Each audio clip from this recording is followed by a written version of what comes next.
learning Quran together. बिस्मिल्लाह अल्हम्दुलिल्लाह वस्सलातु वस्सलामु अला रसूलिल्लाह। सूरह यूनस आयत 6। इन्ना फी इख्तिलाफिल लैली वन नहारी, यकीनन रात और दिन के इख्तिलाफ में। रात और दिन के इख्तिलाफ से मुराद उनका आगे पीछे आना और उनके दरमियान बड़े और छोटे होने का इख्तिलाफ है। मुराद दिन और रात की लंबाई, उसकी छोटाई और रोशनी और अंधेरा है। रात और दिन के इख्तिलाफ से ये सबक मिलता है कि अंधेरे के बाद सुबह की रोशनी आती है और ये कि जुल्म के बाद अल्लाह ताला के इंसाफ का वक्त आना तयशुदा है। वमा खलक़ल्लाहु फिस समावाति वल अर्द, और आसमानों और ज़मीन में अल्लाह ताला ने जो कुछ पैदा किया, लआयातिन लिक़ौमिन यत्तक़ून, उन लोगों के लिए निशानियां हैं जो डरते हैं। यानी आसमानों, हवाओं, परिंदों और जो कुछ अल्लाह ताला ने ज़मीन में पैदा किया, इंसान, जानवर, खुश्की, तरी, नहरें, दरख्त, पहाड़ वगैरह, ये सब निशानियां हमें बताती हैं कि कायनात एक ज़बरदस्त तवाज़न में जकड़ी हुई है और जिससे पता चलता है कि कायनात का मालिक इंसान को पकड़ने की कुव्वत रखता है। ये निशानियां बताती हैं कि जैसे ये ज़िंदगी मुमकिन है,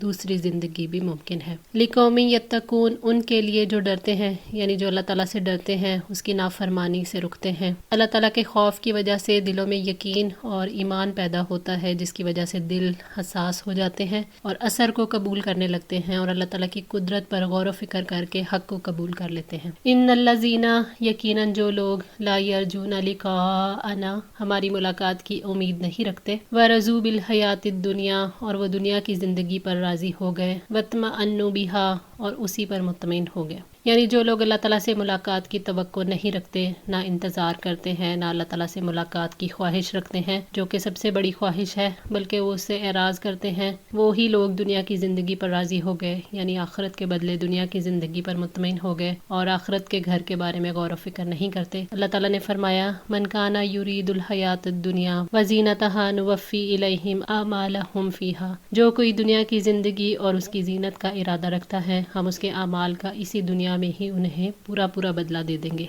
सूरह हूद आयत 15। यानी दुनिया की तरफ माइल हो गए और उसी को अपनी मंजिल और उसी को अपना मकसद बना लिया। दुनिया उन्हें जिस तरीके से भी हासिल हुई, उन्होंने उसे हासिल कर लिया। अपने इरादों और नियतों को सिर्फ दुनिया तक ही मसरूफ़ रखा, गोया कि वो दुनिया में हमेशा रहने के लिए पैदा किए गए हैं। वल्लज़ीना हुम अन आयातिना गाफिलून, और वो लोग जो हमारी आयात से गाफिल हैं, वो अल्लाह ताला की वहदानियत की दलीलों की तरफ नज़र नहीं करते, ना उस पर गौर व फिक्र करते हैं। वो कुरानी आयात से और कायनात की निशानियों से फ़ायदा नहीं उठाते। उन लोगों को आखिरत की मुलाकात का यकीन नहीं आता जो दुनिया की ज़िंदगी पर राज़ी और मुतमईन रहते हैं, वो जो अल्लाह ताला की निशानियों से गाफिल रहते हैं। उलाइका मअवाहुमुन नार, यही लोग हैं जिनका ठिकाना आग है, बिमा कानू यक्सिबून, उसके बदले में जो वो कमाया करते थे। यानी जिनके ये औसाफ हैं कि जो लोग अल्लाह ताला से मुलाकात की उम्मीद नहीं रखते, जो दुनिया की ज़िंदगी पर मुतमिन हैं और अल्लाह ताला की आयात से गाफिल हैं, उनका ठिकाना और मुकाम आग है, जहाँ से वो कभी नहीं निकल पाएंगे।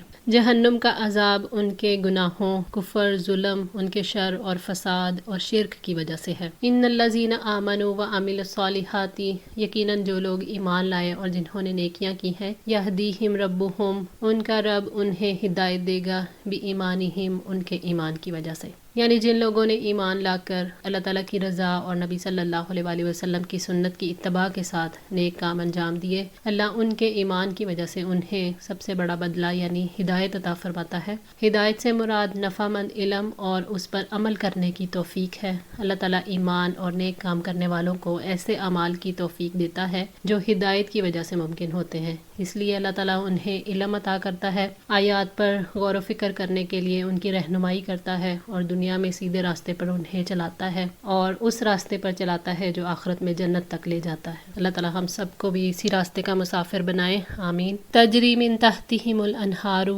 उनके नीचे से नहरें बहती होंगी, जन्नातिन नईम, नेमत के बागों में। जन्नत हर तरह से कामिल नेमतों पर मुश्तमिल होगी, जिसके बारे में अल्लाह ताला ने फरमाया, फला तअलमू नफ्सुम मा उख्फिया लहुम मिन कुर्रति अय्युनिन जज़ाअन बिमा कानू यअमलून। चुनाचे कोई शख्स नहीं जानता उनके लिए आंखों की ठंडक में से क्या छुपा कर रखा गया है, उस अमल के बदले में जो वो किया करते थे। सूरह सजदा 17। जन्नत की राहत की हकीकत का हम इस दुनिया में तसव्वुर भी नहीं कर सकते। एक हदीस में नबी सल्लल्लाहु अलैहि वसल्लम ने जन्नत की हकीकत ये बताई, ना तो किसी आँख ने देखी, ना किसी कान ने सुनी, ना किसी फर्द के ख्याल में गुजरी। हज़रत अब्दुल्ला बिन अब्बास रज़ी अल्लाह तआला अन्हु कहते हैं कि जन्नत की नेमतें दुनिया دنیا سے کوئی مشابہت نہیں رکھتی بجز اس کے نام کے. ابن کثیر. دعواہم فیہا، ان کی دعا اس میں یہ ہوگی سبحانک اللہم، پاک ہے تو اے اللہ، و تحیتہم فیہا سلام، اور دعا ان کی اس میں سلام ہوگی. خوش نصیب جنتیوں کی عبادت میں سے پہلی چیز کا بیان ہے کہ وہ اللہ تعالیٰ کی تسبیح اور پاکی بیان کریں گے اور ان کی آپس کی دعا